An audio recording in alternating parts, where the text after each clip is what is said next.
Ya, saudara, debat yang berlangsung tadi malam menjadi debat terakhir pamungkas bagi para calon wakil presiden. Kita tahu bahwa debat berlangsung cukup panas, bahkan sangat panas dengan berbagai serangan, pertanyaan hingga bisa dikatakan lah ya, gimmick di panggung debat. Lalu siapa yang kemudian unggul dalam debat tadi malam? Pagi ini kita bahas bersama dengan sejumlah narasumber. Di antaranya sudah ada Pak Surya Chandra yang bergabung di studio dari juru bicara Timnas Amin. Selamat pagi, Assalamualaikum Pak Surya. Assalamualaikum, makasih Mbak. Dan juga ada dari TKN Prabowo Gibran, Mas Billy Mambrasar, juru bicara TKN Prabowo Gibran yang bergabung melalui sambungan Zoom. Selamat pagi Mas Billy. Selamat pagi, saya sedang menuju ke studio. Oke, nanti kita akan tunggu ya tibanya dari Mas Billy. Dan juga ada Mas Satya Heragandi yang merupakan Dewan Pakar dari TPN Ganjar Mahfud. Selamat pagi, Assalamualaikum. Selamat pagi, wassalamualaikum warahmatullahi wabarakatuh. Iya, dan juga ada Direktur Parameter Politik Indonesia, Mas Adi Prayitno. Selamat pagi, Mas Adi. Selamat pagi, Adisti. Nggak bangun kesiangan ya gara-gara nonton debat semalam. Debatnya cukup seru ya, Mas Adi ya. Oke, kita langsung ke pasangan tim sukses dari pasangan calon Anies Muhaimin ya. Kalau kita melihat debat semalam, satu kata untuk Muhaimin Iskandar. Seperti headline Kompas ya, tingkat kematangan sikap kelihatan sekali dari semua para capres, cawapres ya, dan kami bangga Caimin keluar aslinya. Jadi kita sebut kalau di medsos itu El Selepet sekarang. Udah resmi dia jadi El Selepet. Tinggal nunggu videotronnya dibuatin anak-anak K-pop itu. Dan buat kita memang penting sekali debat ini supaya masyarakat bisa melihat bagaimana pemimpin itu dalam situasi terdesak ya. Harus menjawab cepat, pemahaman konten, tidak menyebutkan atau meracau dengan istilah-istilah yang rumit yang dia sendiri kemudian suruh menjelaskan tidak bisa, seperti greenflation itu. Atau istilah-istilah seperti hilirisasi, Mbak. Hilirisasi tidak akan adil kalau hulunya saja sudah tidak adil begitu. Jadi saya kira kami senang dengan hasil semalam dan kelihatannya cukup kompak dengan Pak Mahfud tuh, Caimin. Oke, Mas Billy, tanggapan Anda soal debat semalam? Kalau kita melihat secara rata-rata di survei beberapa stasiun TV ya, itu sentimen positif terhadap penampilan Mas Gibran itu malah baik gitu. Termasuk pada saat saya diundang ke salah satu stasiun TV, salah satu analis media menunjukkan angka diskusi pasca debat yang menunjukkan sentimen positif itu sangat tinggi. Nah, kalau kita melihat kalau debat itu kan bukan hanya aspek substantifnya saja, tetapi aspek teknis, aspek empatetik, dan aspek konteks. Kita melihat Mas Gibran muncul dengan beberapa simbol, dia mengcapture mayoritas generasi Y dan generasi Z, ada logo Naruto di jaketnya, kemudian cara dia menyikapi pertanyaan, itu merupakan cara Gen Z banget. Dan kita lihat topik energi dan lingkungan ini adalah topik masa depan Indonesia yang memang ada di tangan generasi muda.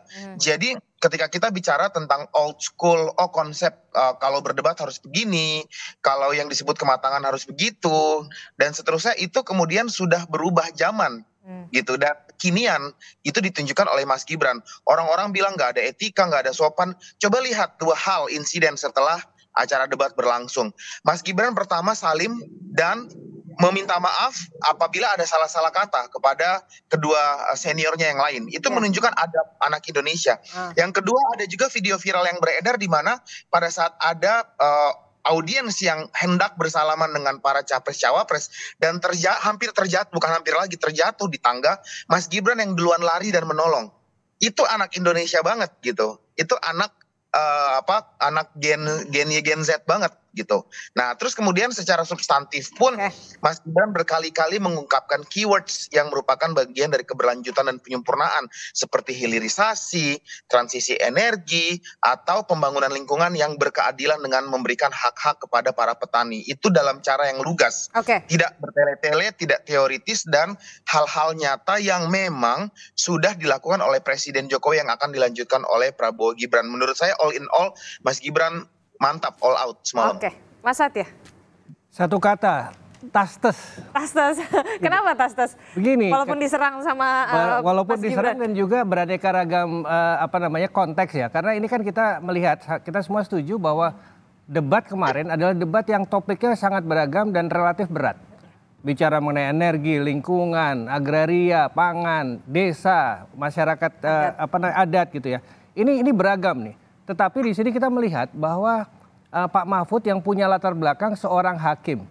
Hakim ini susah Mbak pendidikannya. Kenapa? Karena beliau harus tahu wawasan yang sedemikian luas dan harus mampu untuk mengekstraksi apa-apa saja yang penting dan untuk membuat keputusan yang tepat dan adil. Dan semalam beliau menunjukkan kelasnya beliau dengan menjawab pertanyaan-pertanyaan yang sangat mendasarkan pada aturan-aturan, yang mendasarkan pada realita di lapangan, dan kemudian solusi-solusinya pun itu menunjukkan bahwa diperlukan pemimpin yang kuat, diperlukan pemimpin yang punya wawasan yang memang luas untuk memahami dan kemudian mengeksekusi di lapangan. Itu makanya saya bilang tastes. Tadi kalau kita sudah melihat Mas Adi Pray, kalau dari 01 bilang tingkat kematangan, kalau 02 bilang all out, kalau 03 bilangnya tastes. Nah kalau Mas Adi Prayitno sendiri menangkapnya, mengcapture-nya, semalam itu siapa bintangnya? Adisti, memang memberikan skor dan bintang untuk debat tadi malam itu agak sensitif. Oh, kenapa begitu sensitif?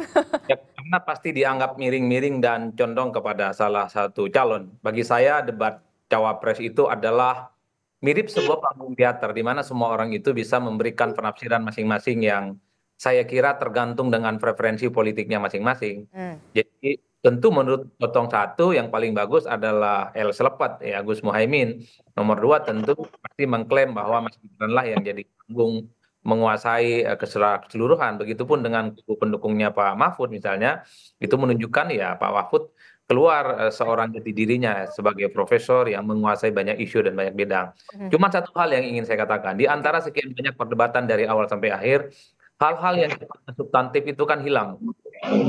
Jadi begitu banyak narasi-narasi gimmick yang memang relatively sering muncul tadi malam itu. Tentu ini dimulai dari trigger yang dimainkan oleh Gibran yang dalam banyak hal itu memberikan pertanyaan-pertanyaan yang sebenarnya sulit dan pertanyaan itu harus diulang karena agak sulit untuk dipahami oleh dua paslon yang lain. Misalnya soal greenflation yang disampaikan, itu bukan soal greenflationnya, tapi seakan-akan bahwa Gibran ingin memberikan satu narasi sekelas profesor kok nggak ngerti istilah yang menurut Gibran itu adalah istilah kekinian yang terkait dengan lingkungan hidup. Bukan itu sebenarnya. Kan pertanyaannya adalah bagaimana kita mengatasi iklim yang saat ini cukup ekstrim. Itu kan berdampak secara signifikan buat kehidupan kita, buat petani, buat lingkungan hidup dan seterusnya. Kan sebenarnya namanya debat yang cuma terbatas. Pertanyaan-pertanyaannya terukur dan kemudian saling bersanggahan satu sama yang lainnya. Yang saya ingin katakan Adisti, justru semalam itu panggung gimmicknya jauh lebih kelihatan ketimbang perdebatan-perdebatan yang sifatnya substantif. Ini tentu dimulai dengan yang saya sebut tadi, Gibran yang memulai dengan serangan-serangan yang dalam banyak hal itu tidak terlampau dengan konteks dan substansinya. Ketika ditanya misalnya soal bagaimana strategi untuk tidak melakukan impor ke Indonesia, jawabannya kan tidak langsung direct dijawab oleh Mas Gibran. Tapi pertanyaannya adalah itu dianggap sebagai narasi yang menakutkan. Jadi itu yang menurut saya jauh lebih banyak gimmick ya. Apalagi misalnya banyak statement-statement Gibran terutama yang dinilai pejoratif terhadap calon lain. Jangan gitu dong Gus, jangan tegang, jangan kayak debat yang lain. Ya. Prof Mahfud kayaknya masih dendam nih karena diberikan pertanyaan-pertanyaan sulit yang sebelumnya. Itu kan sebenarnya out of context. Itu menurut saya dari malam sampai hari ini yang jauh lebih banyak dibicarakan ketimbang konten dan substansi tentang hilirisasi, tentang digilisasi, tentang sustainability development itu kan nyaris tidak pernah diperdebatkan oleh publik, tapi pernyataan-pernyataan potongan yang dinilai merendahkan, terkesan pejoratif dan buruk kepada calon yang lain, ini kan menjadi perbincangan-perbincangan yang menurut saya sampai saat ini jauh lebih banyak diperbincangkan ketimbang yang lain. Kalau bicara tentang substansi, saya kira Muhaimin Iskandar, Gibran dan Mahfud MD overall cukup confident dan cukup mengakui. Tapi kan yang menjadi ramai adalah ketika sesi antar saling bertanya di dalam paslon ya. Kesan saling merendahkan kan, terutama misalnya dengan istilah-istilah yang bahwa ini adalah sesuatu yang memang tidak layak untuk jadi pemimpin. Mas Billy, kalau kata Mas Adi Pray, semalam itu lebih banyak gimmicknya dibandingkan dengan menyentuh substansinya. Apakah memang kemudian ini menjadi salah satu strategi dari pasangan Prabowo Gibran, terutama untuk Mas Gibran untuk bisa menggait pemilih Gen Z? Menurut saya pertama-tama Mas Adi juga jangan lupa bahwa ada juga serangan yang diberikan kepada Mas Gibran. 2 kali Caimin bilang ijazah palsu. Yang kedua Caimin bilang, Gus Imin bilang, ini catatan saya bukan catatan MK loh. Itu juga kan out of context dan menyerang Mas Gibran. Padahal jelas-jelas Mas Gibran bukan ijazah palsu, sudah menunjukkan ijazah aslinya. Jadi serangan personal juga didatangin dari kubu 01. Dari 03 sendiri juga menyampaikan ini pertanyaan receh nih yang nggak perlu dijawab gitu kan. Itu kan juga cukup personal gitu. Tetapi kemudian kalau kita lihat coba diulang lagi, rewind lagi. Mas Gibran menyambutnya itu dengan senyuman. Dia ya udah kalau kayak memang seperti ini gitu. Jadi disambut dengan senyuman dan dia tetap kemudian menjawab. Kemudian disampaikan tadi pertanyaannya itu tidak substantif, ditanya tentang bagaimana mengurangi impor pangan, tapi jawabannya nggak direct. Kalau di rewind lagi, kalau diulang lagi jawabannya itu dia menjawab memang nggak direct, tapi konteksnya sama dengan adanya peningkatan ketahanan pangan, maka impor itu akan berkurang. Dan peningkatan ketahanan pangan itu adalah dengan program-program yang sudah ada sekarang, termasuk di dalamnya hilirisasi dan peningkatan akses pupuk kepada petani.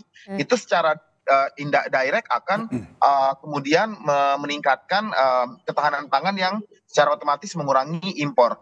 Tetapi saya juga ingin menyatakan ingin menyampaikan bahwa strategi yang dimainkan itu lebih kepada penguasaan panggung santai dan nggak baper yang ditampilkan oleh Mas Gibran. Nah, nggak baper itu buktinya setelah debat dia juga langsung salim kepada kedua orang tua yang lebih tua dari dia. Bahwa memang apa yang ditunjukkan itu show. Kalau nggak ada alur in-out argumen saling sanggah termasuk dalamnya gimmick, maka orang juga bosan kalau terlalu normatif. Gitu. Dan tetap substantifnya masuk semua menurut saya. Anda sepemahaman Pak Surya kalau ini adalah bagian dari show katanya? Yang jelas ya kalau dilihat dari tren di Twitter, itu ada beberapa kata yang mestinya jadi evaluasi teman-teman dari 02 ya. Apa itu? Itu cringe, Mbak, yang dominan. Cringe itu dalam bahasa Inggris artinya, bahasa Indonesianya adalah jijik ya, untuk tindakan yang sebuah perilaku yang menjijikkan begitu. Juga ada istilah lain savage ya. Savage itu orang yang kejam, bukan dalam konteks gagah, tapi bengis begitu. Kelihatan aslinya dia bengis. Dan kalau boleh jujur ya, secara personal saya itu hampir nangis dengerin debat bagaimana Pak Gibran melakukan semua yang dilakukan yang disebut tadi, merupakan show, strategi. Jangan lupa loh, topik yang dibahas ini topik yang sangat penting dan sangat sensitif. Mungkin teman-teman lupa kalau di sana itu duduk dua tokoh gerakan sosial, satu tuh Dewi Kartika, sekjen dari Konsorsium Pembaruan Agraria, satu lagi Mbak Ruka. Ini ketua AMAN, Aliansi Masyarakat Adat Nusantara. Banyak yang dibahas itu, dampaknya ke mereka. Kelompok-kelompok marginal yang tidak bisa bersuara dan satu ruang bisa dia sampaikan adalah melalui pertanyaan. Untung mereka tidak jadi panelis. Kok digituin begitu? Saya kira ini sebuah cringe itu kalimat kata yang tepat ya. Dan ini lagi-lagi ini menunjukkan kapasitas.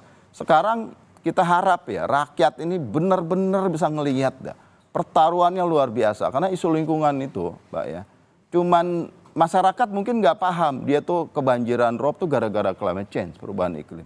Dia nggak ngerti kalau sekarang hujan badai yang mendadak seperti ini, terus musim panen nggak bisa diatur gitu, berubah jadwalnya. Itu semua karena perilaku kita manusia. Jadi leadership sangat penting, pembangunan sistem sangat penting. Jadi buat saya tidak main-main.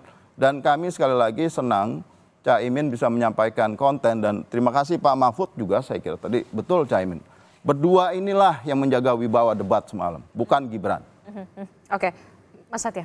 Ya, saya mungkin nggak akan menanggapi urusan ininya ya, serangan personalnya. Tapi begini, ketika kita bicara mengenai green inflation atau greenflation yang disampaikan oleh Mas Gibran, mestinya kita mencoba melihat apa sih sebenarnya dan bagaimana Mas Gibran juga merespon jawabannya. Nah ini menarik, kenapa? Greenflation ini kan terjadi di negara maju, biasanya terjadi karena adanya perbedaan harga pembangkit atau harga ketika kita mengupayakan energi terbarukan. Iya. Ya kan karena harganya lebih mahal, dikhawatirkan harga ke masyarakat juga akan lebih mahal. Dan itu create additional inflation pressure. Cuman sekarang kita bicara harga di Indonesia ini kan dikontrol oleh negara. Jadi mau cost-nya berapapun saat ini yang sudah terbangun sekitar 13%, tidak terjadi greenflation. Kenapa? Karena harga listriknya ke masyarakat sama, gitu kan? Itu satu. Yang kedua, ada juga narasi yang menurut saya menyesatkan dibandingkan dengan kasus rompi kuning di Paris. Iya, kalau saya tidak salah memahami, kemudian kenapa greenflation yang diminta, karena yang ditakutkan, yang dikhawatirkan adalah terjadinya gerakan rompi kuning di Prancis ya, sampai memakan korban itu ya. Betul. Nah, saya ingin menjelaskan bahwa gerakan di Prancis itu kan terjadinya karena adanya protes terhadap harga diesel yang dipenalti untuk membiayai renewable energy gitu ya. Nah, permasalahan utamanya dengan greenflation ini tadi, kondisi kita berbeda. Ada menyebut kenapa bisa berbeda dengan yang terjadi di... Satu, karena di sini untuk membangun saat ini kita melihat bahwa apapun yang dibangun renewable pembangkitnya, harganya ke masyarakat tetap sama. Kita tidak mengenal adanya perbedaan harga seperti yang terjadi di luar negeri. Harga renewable energi listriknya lebih mahal. Harga fosil listriknya lebih murah atau sebaliknya gitu. Itu kita nggak punya. Kita semua harga ke masyarakat sama. Oke, tapi untuk jawaban Prof. Mahfud sendiri kemudian ditanggapi oleh Mas Gibran ini, jawabannya di mana ya? Itu yang kemudian menjadi viral, Mas Satya. Dan akhirnya kemudian Prof. Mahfud tidak mau menjawab lagi. Itu bagaimana jawaban Anda? Kalau itu kan personal ya. Maksud saya begini. Prof. Mahfud sudah menjawab bahwa menjelaskan bahwa di dalam ekonomi hijau memang ada cost yang lebih tinggi. Dan cost yang lebih tinggi ini kalau dikhawatirkan menjadi greenflation, ini yang disampaikan walaupun mungkin tidak sepenuhnya disadari oleh banyak teman, karena ini kan istilah baru gitu ya. Betul. Yang membuat Prof. Mahfud merasa dia udah menjawab nih gitu. Karena begini juga Mbak, harga pembangunan energi terbarukan di Indonesia dengan di luar negeri ini makin lama juga akan makin berbeda. Kenapa? Karena di sana SDM-nya lebih mahal untuk membangun itu. Di sini panel surya dan lain sebagainya semakin murah sebenarnya. Jadi makanya ketakutan akan adanya greenflation itu sebenarnya ketakutan yang kurang lebih pada saat ini nggak perlu diperhatikan dulu gitu. Kecuali kalau seandainya transformasi industri energi dalam hal ini PLN dan lain sebagainya itu dilepas, di mana harga itu menjadi berbeda-beda sesuai dengan pembangunannya. Oke, Mas Billy, singkat saja menanggapi Mas Satya. Ya, pertama adalah saya agak sedih juga melihat 01 melakukan over antagonism. Over antagonism itu membuat Gibran dalam posisi antagonistik sekali. Padahal tidak seperti itu. Jadi ya hyperbolik yang akan menyesatkan masyarakat dan menokohkan Gibran sebagai sosok yang tadi antagonistik. Padahal sudah saya jelaskan, pasca debat pun Gibran menunjukkan adabnya sebagai anak Indonesia dengan salim, meminta maaf, kemudian juga membantu orang yang terjatuh. Jadi ya ini tidak benar. Kemudian greenflation itu ada komponen-komponen yang kurang yang dijawab tadi dari Narsum 03. Jangan lupa bahwa Mas Gibran menyentuh adanya RUU EBT yang sedang revisi dan digalakan, ditambah juga ada revisi undang-undang turunan lain atau undang-undang dalam konteks yang sama seperti revisi undang-undang migas, di mana ada kata kunci seperti subsidi dan insentif yang akan membuat over cost dan over inflation itu kemungkinan tidak akan terjadi. Tadi beliau 03 sudah menjawab bahwa human resources kita yang banyak dengan harga yang relatif lebih murah, dan jangan lupa bahwa banyak sekali sumber-sumber energi baru terbarukan di kita yang adalah yang terbesar di dunia. Seperti geothermal sempat disinggung juga oleh Mas Gibran, dan komponen-komponen ini akan membuat situasi kita berbeda dengan situasi luar negeri dalam hal greenflation yang tadi disampaikan. Jadi sekali lagi all in all saya menolak atau keberatan ketika melakukan over antagonism dari Mas Gibran, karena sejatinya beliau tidak seperti yang digambarkan oleh 01 tadi. Terima kasih. Oke, kalau katanya Mas Billy jangan over antagonism begitu ya. Itu yang yang disampaikan oleh Mas Billy. Untuk jawaban dari Mas Surya sendiri seperti apa? Jangan dijawab dulu. Saat lagi tetap bersama kami di Sapa Indonesia Pagi. Terima kasih Anda masih bersama kami di Sapa Indonesia Pagi. Saudara, kita masih membahas topik debat semalam yang kemudian masih berjalan panas begitu ya sampai di pagi hari ini, rada-rada hangat-hangat begitu ya. Mas Surya, kalau tadi Mas Billy mengatakan jangan seperti itulah, jadi kayak over antagonism.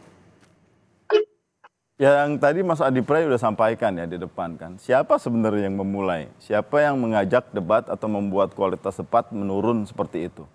Kita harus bersyukur Cak Imin dan Pak Mahfud tidak terprovok ya untuk melakukan hal yang sama. Jadi saya kira justru Gibran sendiri yang melakukan itu. Dan rakyat sekali lagi akan melihat sikap atau tingkat kematangan sikap yang sejati ini kelihatan. Itu yang paling penting. Dan kami harap kami akan sebarkan informasi ini kemana-mana. Barangkali juga dari teman-teman dari 02 juga akan melakukan ya dengan versinya. Tapi intinya adalah rakyat berhak tahu kematangan sikap seorang calon pemimpin itu seperti apa dalam situasi itu. Dan satu poin yang saya kira penting sekali disampaikan oleh Cak Imin ya, soal dia sebut tobat ekologis gitu. Itu kan istilah yang sangat penting dan menarik buat saya karena ada semacam pengakuan secara jujur kita semua ini berdosa gitu loh terhadap lingkungan hidup, terhadap bumi ini. Eksploitasi berlebihan, hilirisasi yang diulang-ulang. Mungkin karena nggak ngerti juga konteksnya apa ya. Hulunya aja masih tidak adil, hilirisasi seperti apa yang kita harapkan nantinya. Jadi hal-hal gitu miss gitu loh dalam diskusi. Untungnya lagi-lagi Cak Imin dan Pak Mahfud balikin ke situ. Coba menjawab secara content wise. Bagaimana pentingnya etika, kan pertobatan itu mengandalkan ada etika. Kemudian perubahan sikap Mbak dari situ. Jadi ada saya mengaku dosa dan berjanji tidak akan berdosa lagi pada bumi ini. Nah isu begini yang berdampak paling besar itu ya pada kelompok marginal. Kelihatannya miss di Gibran. Dia nggak mikirin itu. Dia cuma pengen tampil show, mau kelihatan cerdas, dan malah terbalik begitu. Dan ini saya kira satu peristiwa yang sangat penting akan dicatat panjang dalam sejarah kita. Debat kemarin itu. Oke, Mas Adi Prayitno melihatnya bagaimana? Apakah ini kita bisa melihat sesuai dengan harian Kompas di headline ini tingkat kematangan semakin terlihat begitu? Apakah malah justru pemilih malah bingung, jadi makin bingung ini gimana ya deliver gagasannya seperti apa begitu? Ya, di kita itu kan soal bagaimana cara berdebat menjadi satu variabel yang seringkali diukur juga, Adisti. Bukan hanya soal apa yang disampaikan, bukan hanya soal substansi dan gagasan ya. Tapi cara bagaimana berdebat itu juga dari pertama sampai yang semalam itu juga dilihat. Hanya mesti menghindari hal-hal yang sifatnya atau ada istilah lain yang disebut dengan ad hominem itu. Hindari substansi perdebatan tapi menyerang karakter personal. Ini yang beberapa kali kemudian kita temukan dalam debat-debat semalam. Betul memang Cak Imin itu menyebutkan ada istilah etika, keberlanjutan kekuasaan, menang, kemudian tentang ijazah palsu dan seterusnya dan seterusnya.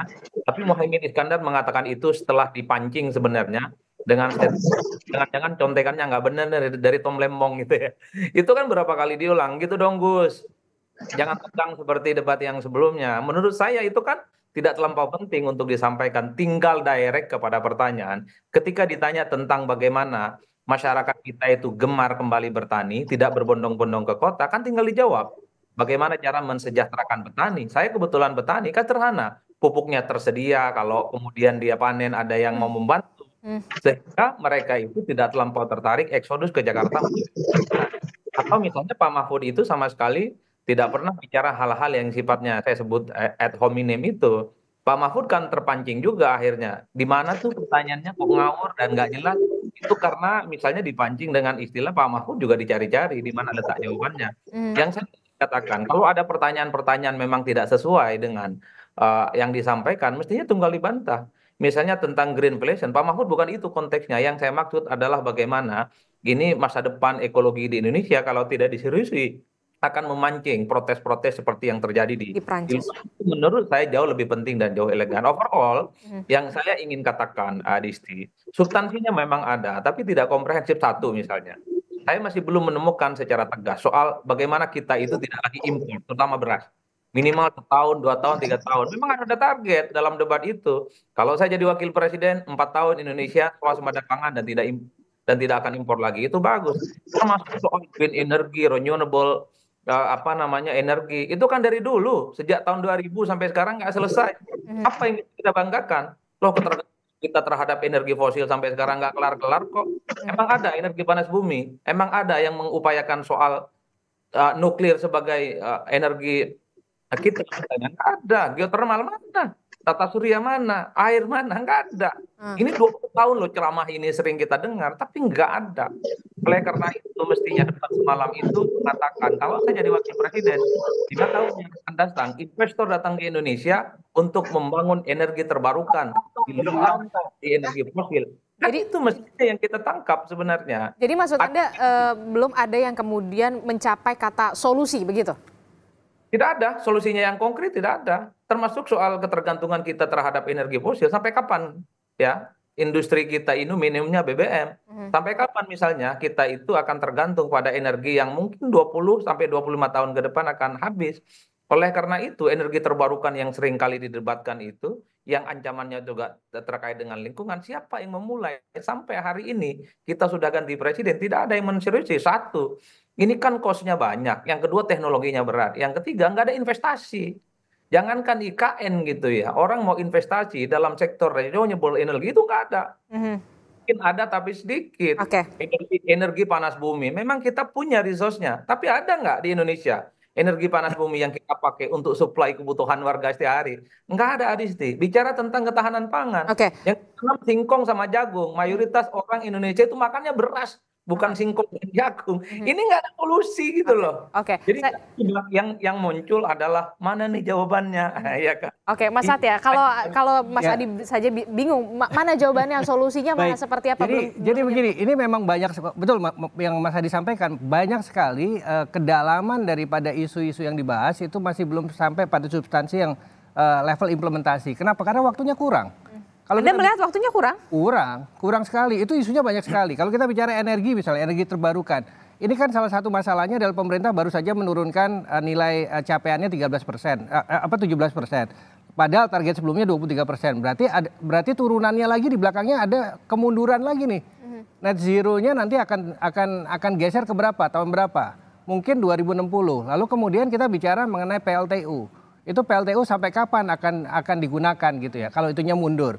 Lalu kita bicara mengenai penambahan bauran energi terbarukan itu sendiri.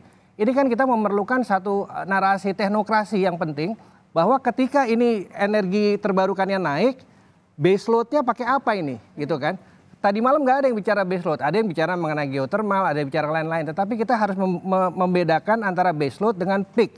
Dan ini yang kita harus pikirkan sekarang. Dari sisi kami, dari sisi Ganjar Mahfud, kita melihat bahwa untuk melakukan insentif pada EBT itu, mau nggak mau kita harus melakukan yang namanya incentivize di demand. Jadi masyarakat yang harus diincentivize supaya nanti demand-nya itu diperlukan sehingga supply-nya itu industri akan ikuti sendiri gitu ya. Nah, ini satu hal. Di hal lain seperti impor pangan yang tadi kata Mas Hadi belum ada solusinya, sebenarnya kita punya regulasi yang memang harus diperbaiki gitu. Ada regulasi 23/2014 UU 23/2014 yang mengatakan bahwa kewajiban pertanian itu kewajiban pemerintah pusat. Pemerintah daerah ini merupakan sebuah pilihan gitu. Nah ini harus dirubah nih wordingnya. Kenapa? Kalau nggak gitu pemerintah daerah seolah-olah tidak memiliki tanggung jawab dan kewajiban. Nah ini implementasi teknis yang harusnya tadi malam ada waktu lebih untuk dikemukakan ketimbang kalau kita bicara mengenai gimmick-gimmicknya saja gitu. Begitu Mbak.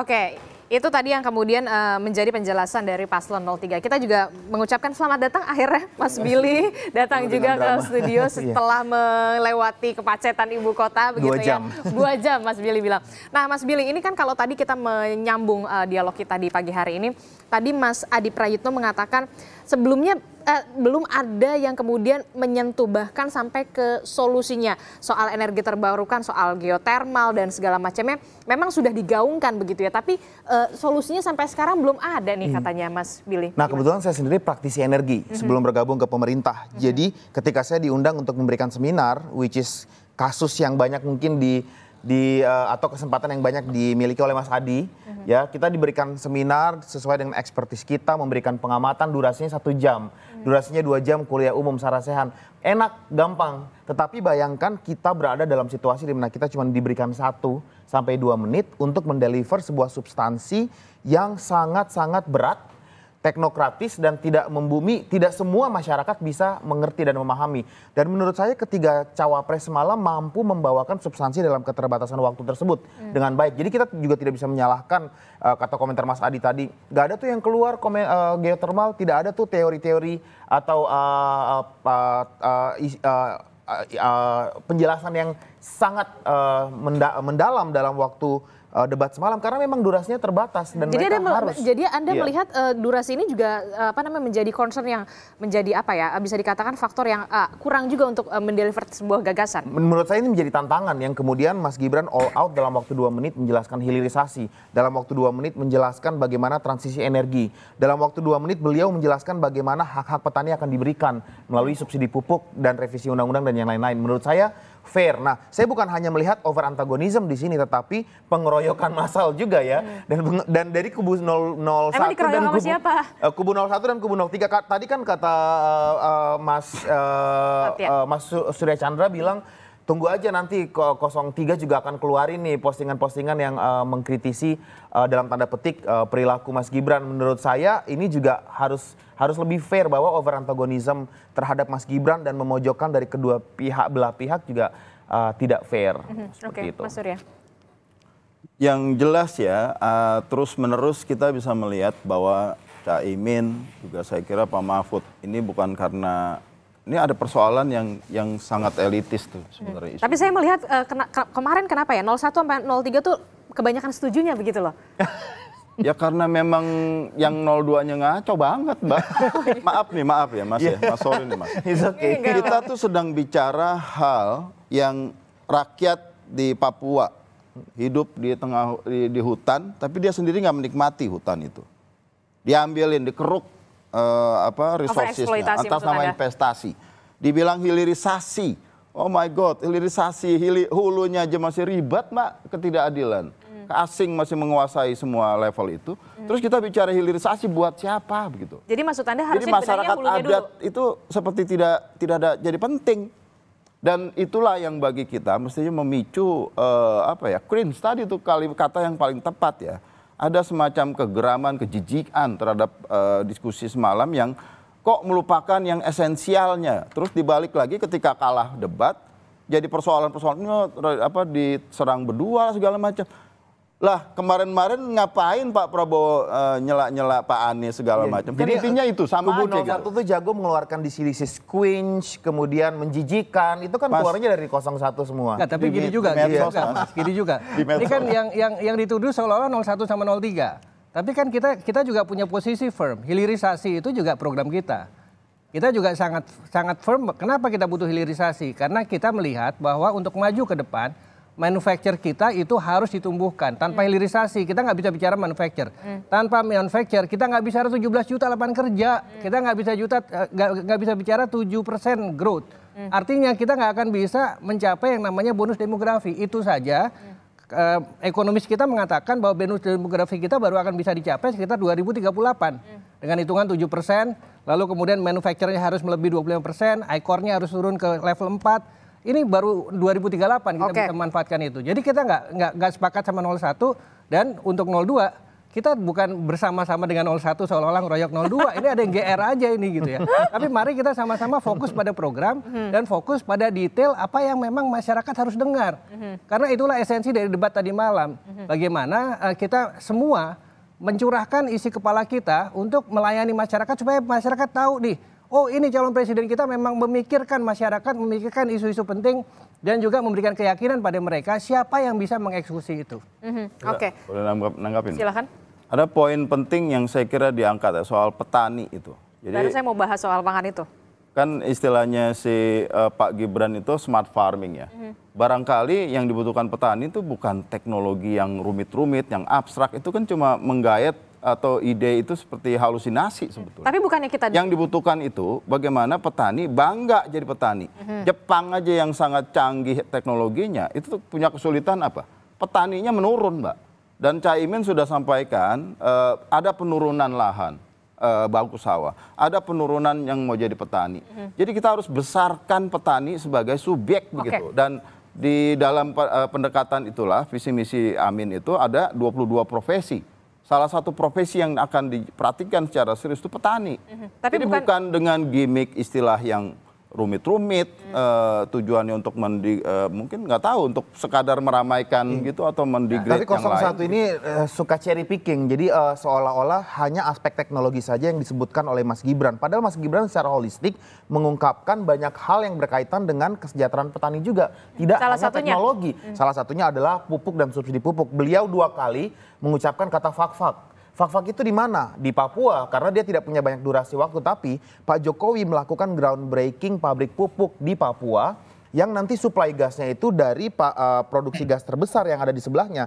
Dan pabrik pupuk ini akan mensuplai kebutuhan pupuk petani-petani bukan hanya di Indonesia Timur, tetapi di seluruh Indonesia. Jadi ini hal konkret yang disampaikan oleh Mas Gibran untuk kesejahteraan petani itu lengkap sebenarnya. Kalau kita mau rewind dan ulang-ulang lagi. Cuman semuanya fokus kepada gimmick-gimmicknya aja. Silakan Mas Satya. Ya, ini menarik karena kalau kita bicara petani, terima kasih tadi pada paslon 01 karena memang justru program unggulan kita yang selama ini sudah dikenal dari awal adalah petani bangga bertani, pangan aman. Dan petani bangga bertani ini memang narasinya sangat detail, sangat jelas. Kenapa? Kita bicara mengenai subsidi pupuk ditambah, tetapi selain itu kita bicara juga bagaimana subsidi pupuk itu bisa dikontrol dengan lebih tepat sasaran. Saat ini setiap kali ditambah, harusnya jumlah pupuk bertambah, tapi ternyata jumlah produksinya nggak naik. Berarti ada apa yang hilang di tengah ini tadi? Ada permasalahan itu yang kemudian harus yang kemarin dibenahi. disampaikan oleh Pak Mahfud.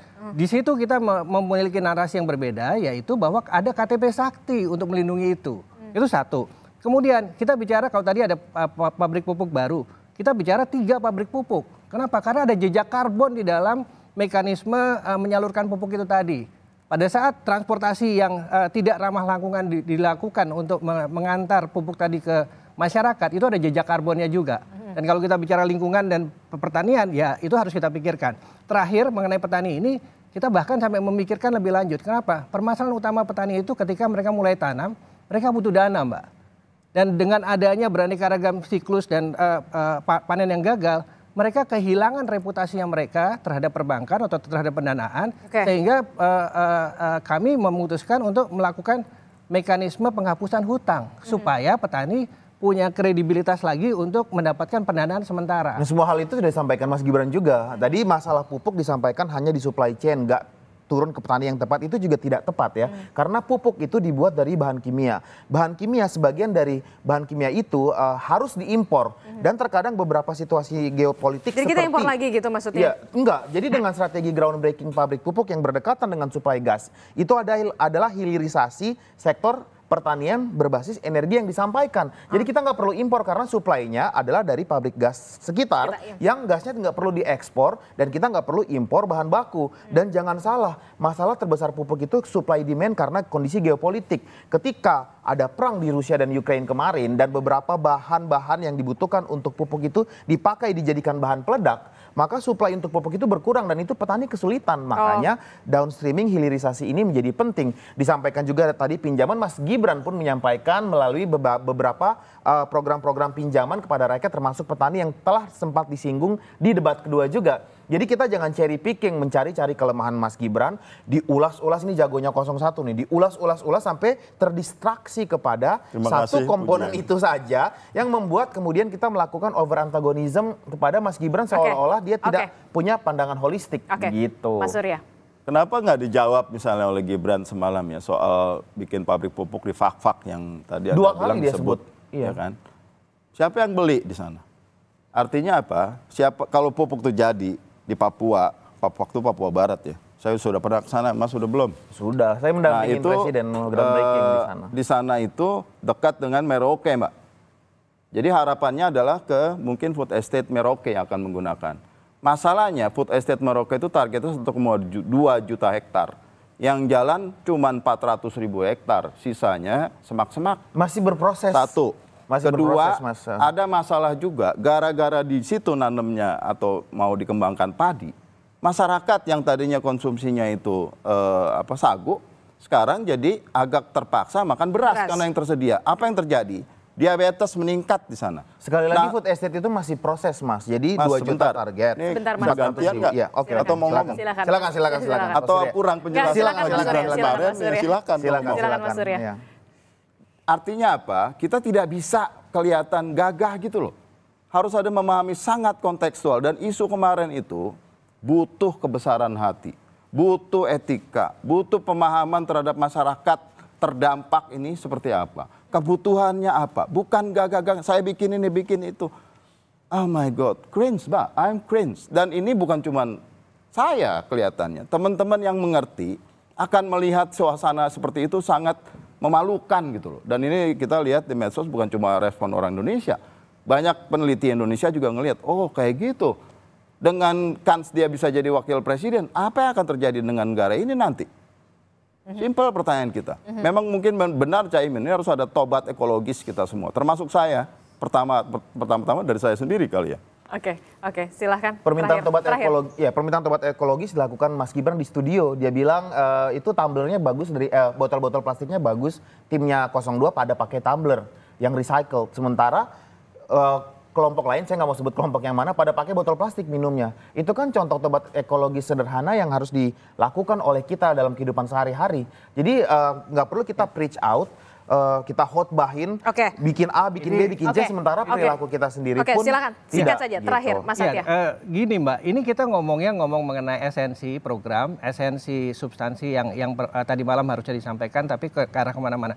Saya pengen mengomentari gini, hilirisasi itu tidak sembarangan, karena hilirisasi yang sembarangan justru akan merugikan lingkungan. Salah satu yang poin paling penting adalah temalam juga disebutkan oleh Mas Gibran, yang tidak sempat untuk ini lebih lanjut adalah bioaftur bioetanol.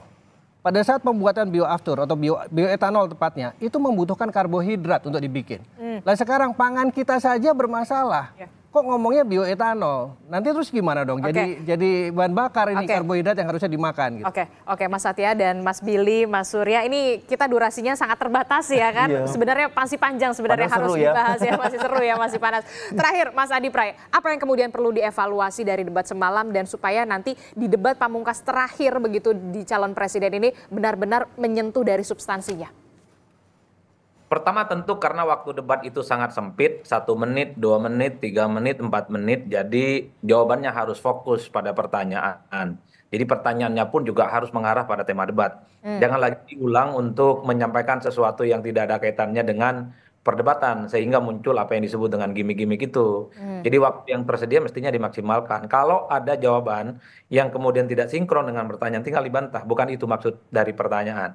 Kan ini penting sebenarnya untuk menghindari bahwa per hari ini yang dibicarakan adalah soal gimmick-gimmick semalam, ya tentang apalah macam cari jawaban gitu ya, kemudian dikatain tentang oh ini ijazah palsu dan seterusnya. Bagi saya nggak produktif jadinya. Nah, yang kedua tentu dalam sisa debat yang menurut saya pamungkas nanti antar capres, saya tentu berharap Mbak ya, orang kayak saya ini kan orang Madura dan to the point, misalnya soal pangan. Udahlah kalau saya jadi presiden, 5 tahun ke depan Indonesia haram hukumnya impor beras. Dan kita jadi ada targetnya begitu ya kalau menurut Anda seharusnya. Termasuk juga sumber uangnya dari mana begitu Mas Adi? Betul, biar kelihatan jadi presiden itu bukan hanya semacam orang yang sedang berdiskusi di forum-forum ilmiah ataupun di kelas yang masih butuh proses yang panjang. Yang kedua tentang misalnya renewable energy. Dari dulu kok kita mendengarkan pidato-pidato dan diskusi-diskusi ini, tapi per hari ini misalnya, siapa yang mencoba untuk menginisiatifi tentang energi panas bumi? Siapa yang investasi, high teknologi, high cost dan seterusnya? Nggak ada Mbak. Semua papernya sudah muncul di mana-mana. Kalau saya berharap, siapapun yang jadi presiden dan wakil presiden dalam debat mengatakan dalam 5 tahun jadi presiden dan wakil presiden, energi panas bumi, energi surya dan seterusnya akan ada di Indonesia. Bukan hanya omon-omon gitu ya, yang saya kira tidak terlampau implementatif dalam perdebatannya. Ini yang saya kira menjadi penting. Yang ketiga ini success story. Saya ini petani. Nggak perlu canggih-canggih lah ya berdiskusi tentang begitu banyak narasi dan teori. Petani itu kan masalahnya satu. Dia itu kalau mau musim apapun itu pasti sulit cari pupuk. Sekalinya ada harganya mahal. Itu pun beli ke tengkulak. Yang kedua, kalau petani ini hasil panen muncul, entah itu padi, entah itu misalnya jagung, entah itu tembakau, nggak ada yang beli. Negara tidak bantu. Akhirnya apa? Ada intervensi tengkulak, ada mafia-mafia, kemudian ada oligarki membeli dengan harga yang murah. Siapa yang peduli? Nggak ada. Efeknya apa? Orang desa kemudian eksodus ke Jakarta mencari pekerjaan apapun. Di kampung saya di Madura, populasi semakin sedikit karena lari ke Jakarta jadi penjaga warung kelontong dan jaga Starling itu Mbak, yang Starbucks keliling di mana-mana di sekitar Monas itu. Oke. Jadi negara Karena harus mereka sudah tidak mencintai dunia pertanian yang menurut mereka tidak ada prospeknya dan hanya menunggu mati dalam hidup karena tidak ada yang pernah memikirkan hidup mereka secara sukses. Oke, negara harus hadir dan juga memberikan solusi. Itu yang kemudian harus menjadi underline kita semua. Kita akan tunggu kemudian debat calon presiden terakhir begitu ya. Setelah semalam kita melihat debat calon wakil presiden yang terakhir, semoga saja undecided voter sudah mulai kemudian bisa menentukan pilihannya. Terima kasih Mas Surya, Mas Billy, Mas Satya, Mas Adi telah bergabung bersama kami atas pandangan mereka masing-masing di Sapa Indonesia Pagi. Kita akan dialog lagi nanti dengan tema yang lebih menarik lainnya. Terima kasih Bapak-Bapak.